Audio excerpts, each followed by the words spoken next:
Un incident à Superdévoluy n'a pas fait de victime hier. La panne mécanique sur un télésiège est désormais réparée. Absolument, 240 skieurs ont été ramenés sur la terre ferme sans encombre après tout de même 3 heures d'attente dans le froid. Une manœuvre similaire a dû être réalisée le même jour à La Norma en Savoie. Ces opérations sont assurées par les pelotons de gendarmerie de haute montagne parfaitement formés pour ce type de défi. Jean-Luc Boujon.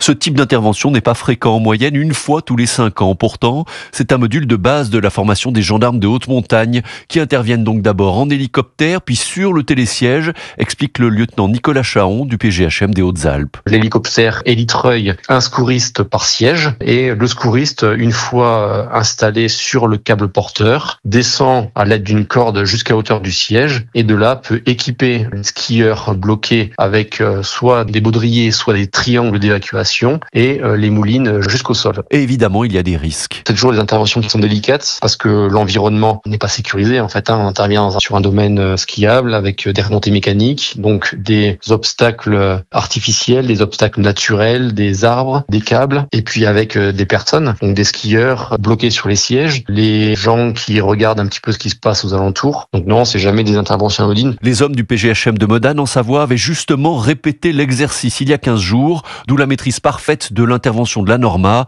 109 personnes évacuées en seulement 2 heures. Lyon, Jean-Luc Boujon, Europe 1.